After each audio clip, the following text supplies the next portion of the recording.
guys, how's it going? Welcome back to part 2 of our Flower Alley series where I'm planting up 10 of the exact same container, but they're all going to look different, all different flowers, and they're all very simple, utilizing only 3 or 4 plants per pot. These are 14-inch pots right here. And I think it'll be just really fun just to see some different ideas of simple things that you can do in your own garden for really big impact. And it's going to be a learning experience, I think, as well, because I'm growing some things I've never grown before and pairing things together that I've never paired before. So I think especially if you guys want to follow along this year as we give you updates, you might be able to glean some information for yourselves if you've never grown some of these things as well. So we have put out one video already. We will link it down below. And I planted the first 2 containers in that video. I also explained how I'm setting up my drip and all of that. So if you want to learn more about that, check out that video. But I'm going to go ahead and get this pot prepped so we can get right into the plants.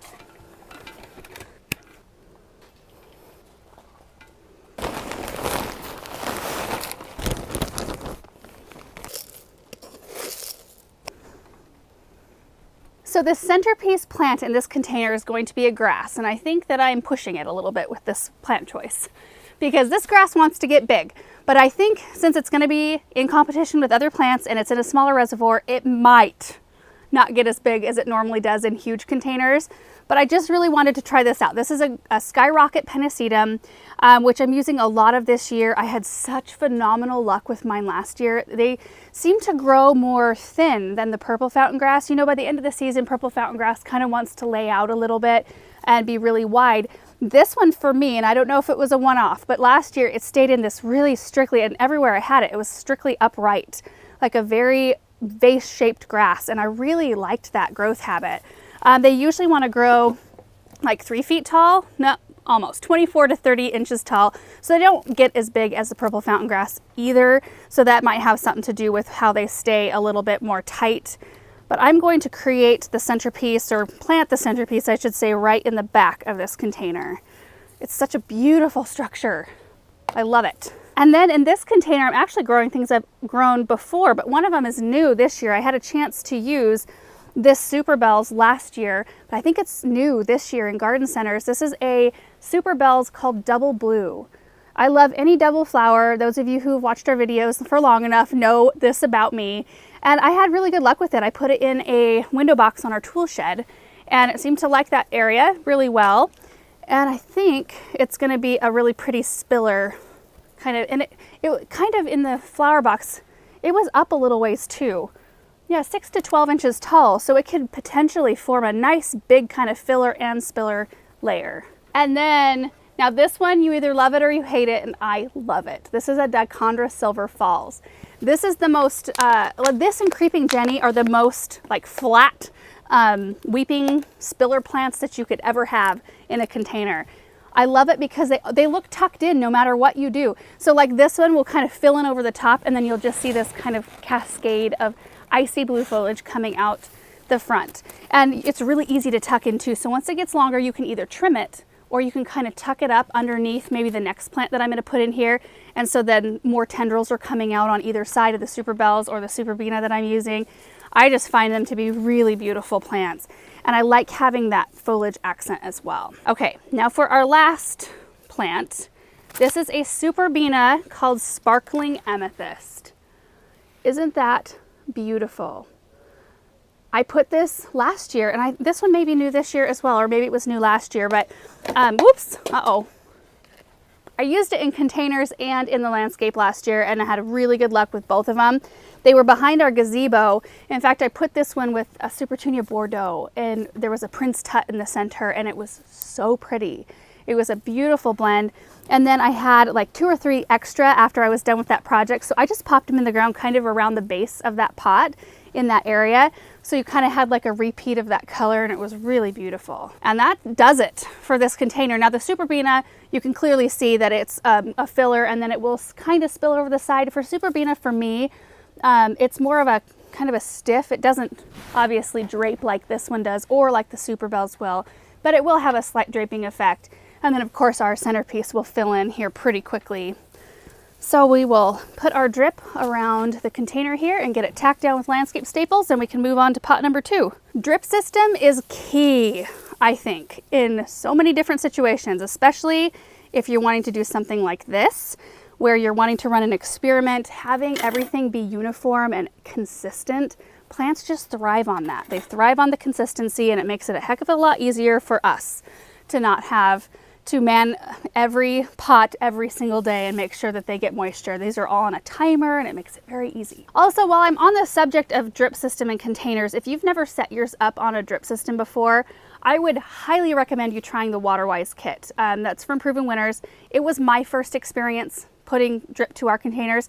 I had never set up drip in any of my containers until we moved into this house. I got my hands on one of their kits, and it comes with everything that you need, including a picture of how it's supposed to look and like kind of a diagram of how you could set up your pots. And it was super helpful to me to not have to go hunting for all the parts that I needed. They were all there. So we will link that down below if that's of interest to you. But it's a really good place for beginners or for people who just don't want to have to think about it. They can just get the kit and they know they've got everything they need to get it done. Okay, so now we'll get set up for the second container. On this second container, I'm gonna work from front to back here because it's a little bit easier. I'm gonna start with our Bacopa called Snowstorm Snow Globe. This is a beautiful plant, and the thing I like about it is that some Bacopas have really small flowers. These have huge white flowers on them, and they are one of the more cold tolerant plants. Like, you can put them in early on in the season and have them go through usually the fall, and they just keep on blooming. My experience with these is that if you let them dry down, they're kind of hard to recuperate. I don't know if that's everybody else's experience or just mine, but I really want to keep trying. In fact, this whole container, 2 of the plants in this container are ones I'm working on getting better at growing. I've also tried this one in the ground and don't have very good luck. So I think that this is better suited for containers. That's just based on my personal opinion here, but it's a beautiful trailing plant that I've used quite a bit of this year. So I'm excited to get some more experience under my belt. And I think it's gonna be especially beautiful with this pot. I think that's really classic looking. The natural concrete with the beautiful green and white. All right, the second plant here is a Supertunia called Raspberry Rush. And it's a fairly new one, and it's beautiful, and I've never grown it before, not this particular one.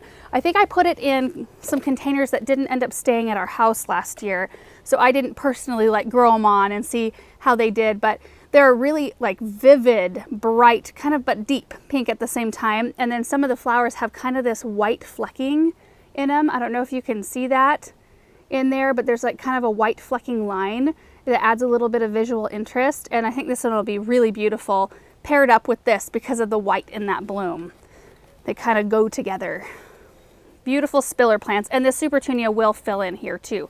So I'm expecting this one to kind of drape a little bit more and this one to kind of fill in over the top and then drape over the side. And then my last plant, so there's just 3 plants in this arrangement. Again, I put too much soil in this container. It's a pentas, which were brand new plants to me last year. It's a type of Egyptian starflower, I believe, and I think that these are really popular in the South because they're very heat and drought tolerant. Correct me if I'm wrong on that, but it was the first time I'd actually ever seen this plant last year when I got them in the spring.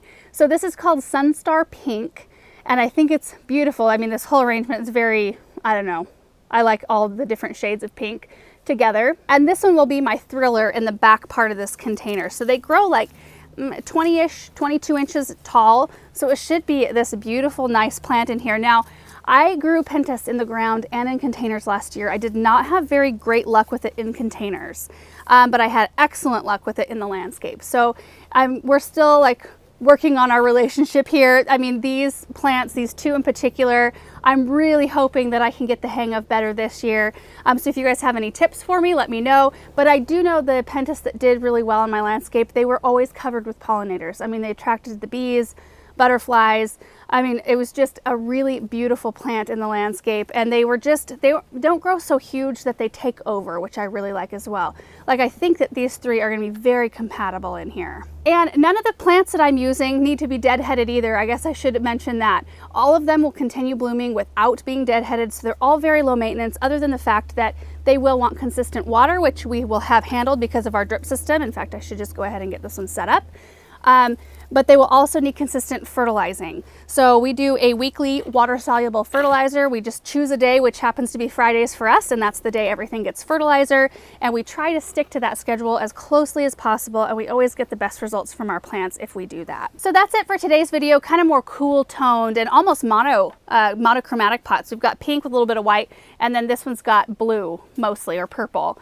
So they're very fun and very different. And stay tuned for the next ones. We've got 6 more pots to plant, which we may end up just doing in 2 videos and plant 3 and 3.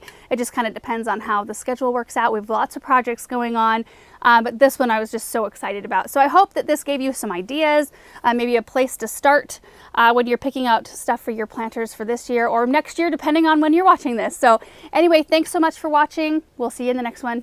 See you later. Bye.